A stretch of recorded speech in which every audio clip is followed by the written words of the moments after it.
Former Australian Prime Minister Tony Abbott, in an exclusive interview with NewsX and NewsX World, has spoken about wanting Indian troops in Ukraine in order to push for peace efforts. Tony Abbott spoke about the need for strong foreign armed forces to act as a deterrent to ensure that the Russia-Ukraine ceasefire is upheld, with there seeming to be no better country to act as mediator and push peace efforts than India due to its positioning of a strong military and economic power, placing it in a powerful position for peace. Let's quickly listen in to what he said.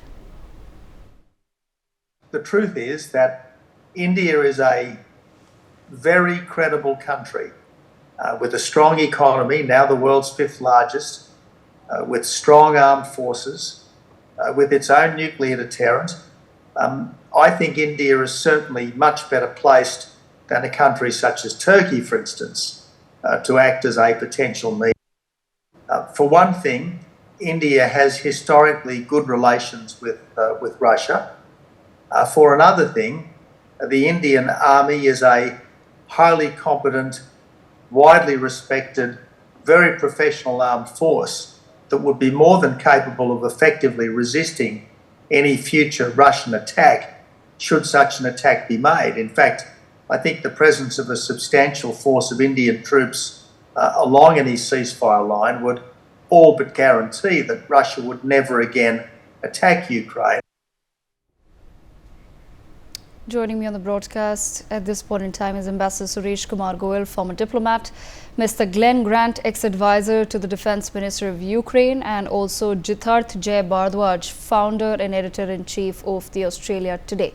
I want to begin this conversation with Mr. Glenn Grant. Mr. Grant, I'm sure you've had a moment to also hear what Mr. Tony Abbott has had to say to our news channel on the matter of the Russia-Ukraine war. I want to understand firstly from your perspective, would you agree with certain statements that have been made vis-a-vis India and the role that India could possibly play in putting not only the war to an end, but more importantly right now focusing on the ceasefire? Oh, I think these are very complex questions. The first thing, the war to an end. Well, there is no end in sight. Russia intends to keep going. I don't think that there's any doubt about this, because day by day she is winding up her efforts to keep attacking, and there's no softness in there at all. So there's no reason for Russia to keep going, because no reason for her to stop, rather, because everybody is showing weakness in front of her. So that's the first thing. The second thing is whether India can negotiate. Well, yes, but what has India got to negotiate with Russia with? Oil, yes, possibly, but the purchase of oil, possibly the purchase of more weapons from Russia, but most of the Russian weapons have proven to be pretty useless. So I'm not sure India needs or wants them. So India would have a hard time actually trying to persuade Russia to stop, because she doesn't have that many cards to play in this regard. The last thing about whether the Indian army is strong enough and ready enough to place itself along the line, well, it's got enough people, that's for sure, but it would take almost the whole of the Indian army to police the line, and the Indian army is not at all ready for this war as it's fought at the moment. You simply have not trained to the style of modern warfare that is being shown by Russia. And so if Russia decided it was going to go through the Indian army, it could go through quite quickly. You probably need another 4 or 5 years of hard change. Okay, interesting point raised there. Let me bring in Ambassador Goel into the conversation. Ambassador Goel, and let's also try to bring in we also were supposed to have Major Dhruv Katoch with us. Let's please try to bring him in for that army perspective. But Ambassador Goel, Glenn Grant here says that Indian troops may not be suitable as far as the current situation is concerned. That if Russia decides to go through and over the Indian troops in a point of ceasefire, then that's what Russia will do.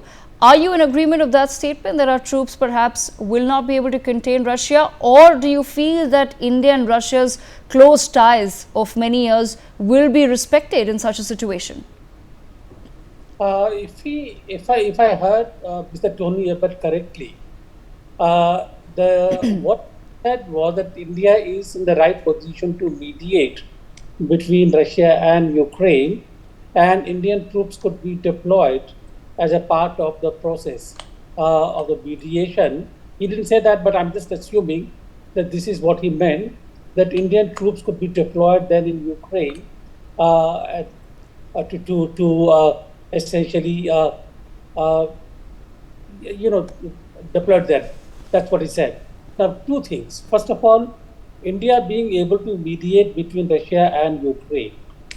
I don't think at the moment really any mediation effort are going to succeed, because even the contours of the kind of solution that Russia and Ukraine have in mind are completely different. At the moment, all we have is a very fragile kind of a ceasefire where Russia and Ukraine have agreed not to attack each other's energy infrastructure. And even there are allegations from the two sides of violation of the ceasefire. I do not think that given the kind of diversity of the positions between Russia and Ukraine, any kind of mediation effort is going to succeed, number one. Number two, whoever mediates, even if it is basically Europe, and India is considered as a true provider. So far from my experience in the United Nations, India has been part of several peacekeeping efforts. We were part of a Chapter 7 operation to enforce peace in Yugoslavia and then in Somalia, but those were very, very critical operations, and there were different factors altogether. I don't think in a situation, unless there is peace between the two sides, and the Indian troops are asked to basically be positioned to keep distance between the two sides, even there will be fragility, there will be different positions. And unless it is backed by the United Nations, I don't think India will be able to provide troops for any kind of operation, whether it is European operation or whoever.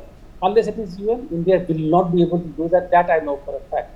Therefore, while the statement by Mr. Tony Abbott is full of nuances, it is something very serious, should not be dismissed off the hand. But I think there are many difficulties I can foresee immediately in its implementation. Okay, I want to bring Jithar Jay Bhardwaj into the conversation. Mr. Bhardwaj, keeping the military aspect of it aside, whether troops should be deployed or not, speaking from a diplomatic point of view as well, mediation has already begun. India has from day one been saying that firstly we are against the war, and secondly we are always open to mediate. Why do you think, despite those offers, the United States, Ukraine and Russia essentially decided to go ahead with holding the talks in Saudi Arabia, Riyadh versus India? For starters, I would think it is easier. Saudi Arabia is a midpoint where American, Ukrainian, or European and Russians can come easily within a few hours' time, rather India is far off for that matter. However, what Mr. Abbott said, I see some room there for India to kind of negotiate the peace deal. As India has, Prime Minister Modi himself has one of the best relationship right now with President Trump. Prime Minister Modi has significant dealings in last 3.5, 4 years with President Putin in Russia. So it seems both of them are on the good side of Prime Minister Modi. He could have some sway, and I think unlike Glenn, I would like all hands on deck. So any help in peace negotiation for Ukraine should be welcomed. I would like Tony Abbott to kind of work on those lines. It will be very helpful for peace initiative in Ukraine. However, if you bring a new party in the game beside a defense deal, foot on the ground or negotiating table, they would like some share of the negotiation. This is what happens in the war peace negotiations. So if India comes on the board, they'll be asking some share of whatever on offering in the Ukraine peace deal. And that's where things get tricky in my mind. Okay, all right. I want to go back to Mr. Glenn Grant. Mr. Grant, I then want to understand from your perspective. You say that Russia clearly is not in the mood to end the war. All right, let's accept that that's the case today. However, in a scenario where Russia does seem to be in a position where it's more likely to perhaps want to end the war, I want to understand from your perspective, of all the countries that there are in the world, which countries do you think could play a particularly important role in bringing Russia and Ukraine on the same page? That's a double question. I mean, the first one, you're absolutely right. India has a role to play, and I didn't say it didn't. I just said that I think that they're short of cards to play, as it is at the moment. And India, with the size that it is and the importance that it is economically, it should and will be taken seriously, and it'll be taken seriously by both sides. But I come back to the very last line from the previous speaker about, this sort of the deal from Ukraine. It's not a Ukraine problem. This is a Russia problem. And the problem is that Russia is not going to give any compromises. So to ask the raped person to allow themselves to be raped again by Russia is not going to work, because Ukrainians will not accept that sort of deal. Russia has to compromise somewhere. And if Modi can get Russia to compromise by pulling back, or by giving war reparations, even by giving back the children, that would start. But I don't see any softness in the Russian position at all. So good luck to Mr. Modi. Let him have a go. Let's see what he comes. And he may actually come back with something, or equally he may come back in despair, as most of the other people who go to talk to Putin do. Okay. Could I please be informed who's joined us? Major Dhruv Katoch with us on the broadcast. Major Dhruv Katoch, we've spoken with Australia's former Prime Minister Tony Abbott, and he's essentially talked about India's role and the role that our leadership as well as our military could play in the Russia-Ukraine war in terms of a ceasefire and perhaps even a longer peace deal. I want to understand from your perspective, do you think that there is room currently for India to play a role, given that talks have already begun in Saudi, in Riyadh, between some of the stakeholders? Very frankly, while I heard the previous speaker and he made it very clear that President Putin is not really agreeing to a ceasefire. But I think, in my own view, I think the situation will change. I think what Russia is playing for is a bit more time, but they will eventually come around. A ceasefire is to the interest of the Russians also. The eventual peace treaty, I think, is going to be a different kettle of fish. How that works out is going to be a very, very difficult proposition. But a ceasefire is achievable, and I think it's in the offing. And the Indian Prime Minister, Prime Minister Modi, while it is quite certain that President Putin values his opinion, I have a feeling this time that along with the Prime Minister Modi and other world leaders, President Putin will be inclined to agree for a ceasefire. The terms of the accord of a final settlement, that I think will take at least a year or 2 years or maybe more. Until such time as that takes place, the problem in this area is going to continue. But till then, a ceasefire, I feel, is in the offing, and it may take place over the next 2 to 3 weeks. Major Dhruv Katoch, your perspective on positioning of Indian troops as well during the ceasefire period. Do you feel that that's something that's feasible? No, I do not think that Indian troops will be positioned there, and I don't think there will be any offer from the Indian side to position Indian troops.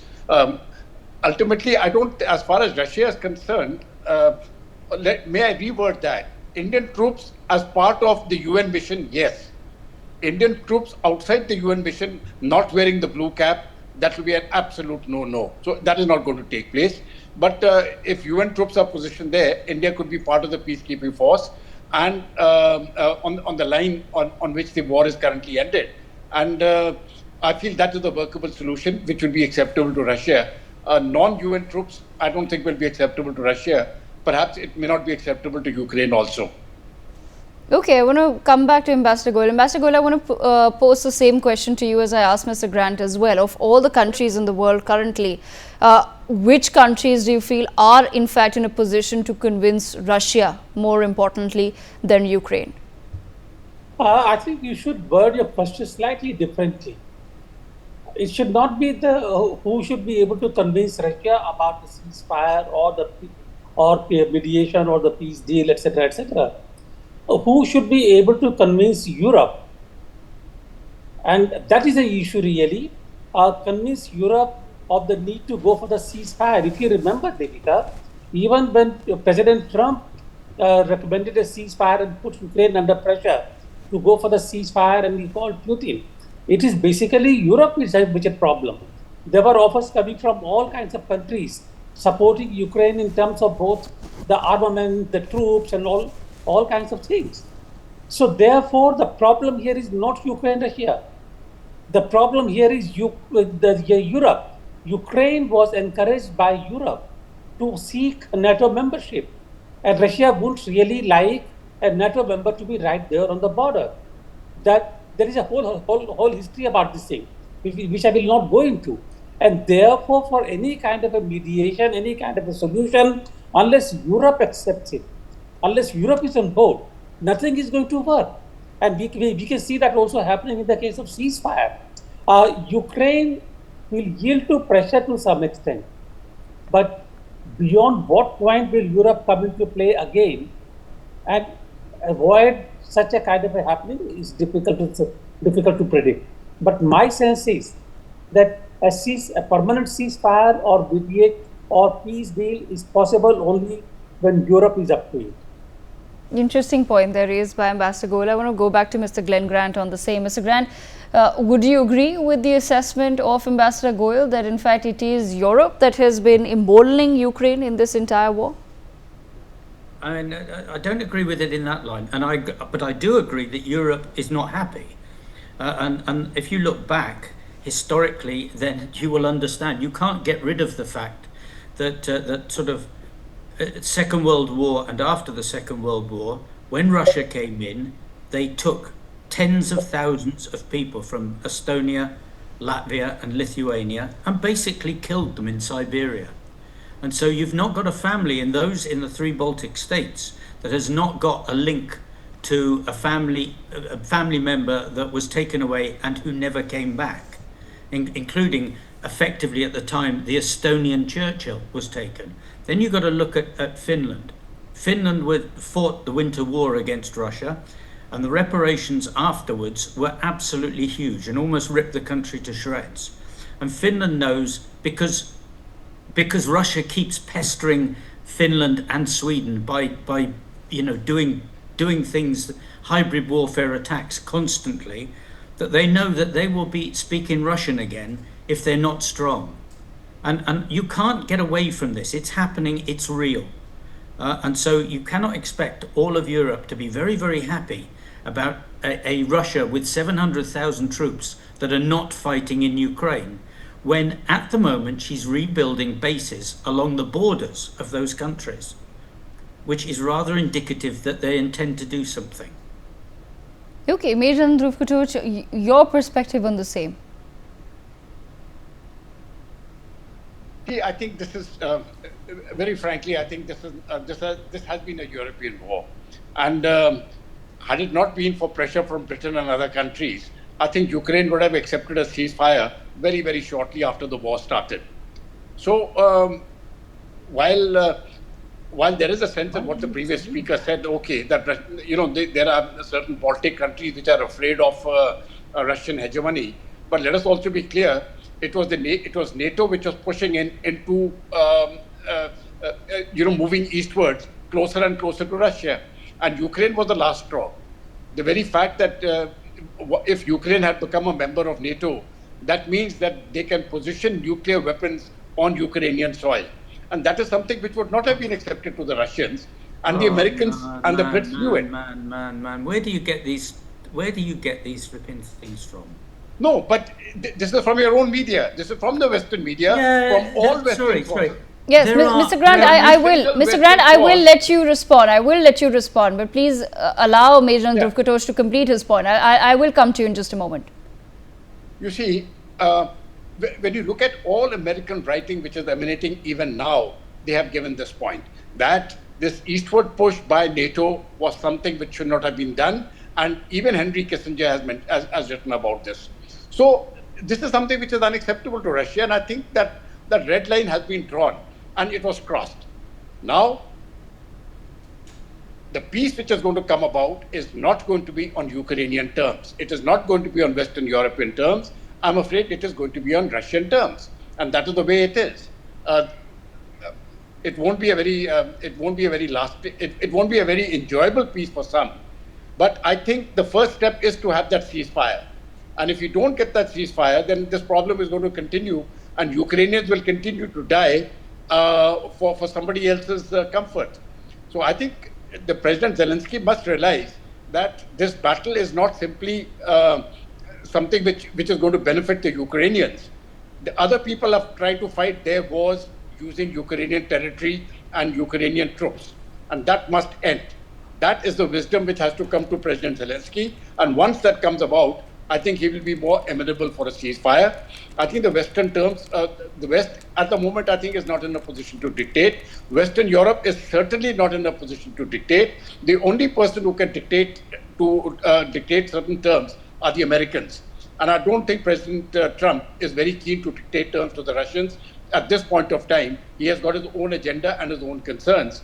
So let's see as to how it works out, as to when the ceasefire comes about and what the ultimate treaty accord will be. Okay. Yes, Ambassador Goel, I'll come to you in just a moment, but Mr. Grant wanted to make a point. Mr. Grant, go ahead now. Constant refrain from India, which doesn't come out from other places, of the Russian playbook, of what Russia puts into the press, what Russia gets its idiots to speak, including Kissinger, who I'm sorry is a very pro-Russian speaker in the way that he does. The second thing is that this is nothing to do with Zelensky and Zelensky's decisions. This is the Ukrainian public. Zelensky does not do what the public want, he's out. Trust me, he's out in 10 minutes. So the Ukrainian public wants to fight this because they do not wish to lose large chunks of their land. They'd rather give blood than they would lose the land, exactly the same as you would if China took a large chunk of India. You would not give it up. You would fight. And Ukrainians want to fight even if it means to the last man, because they do not wish to be bullied, beaten, destroyed, raped, and tortured by Russians anymore.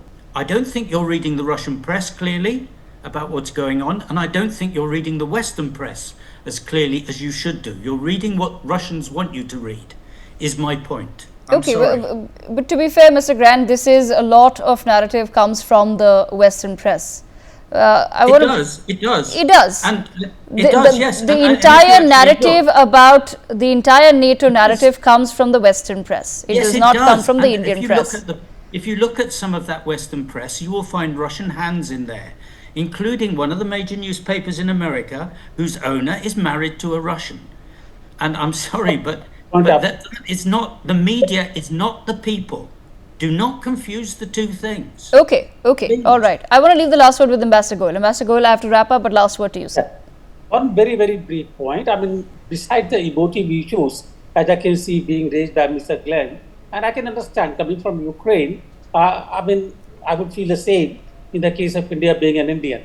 But the point really here is, as Major General Dhruv Katoch said, Ukraine is being taken advantage of by certain interested parties.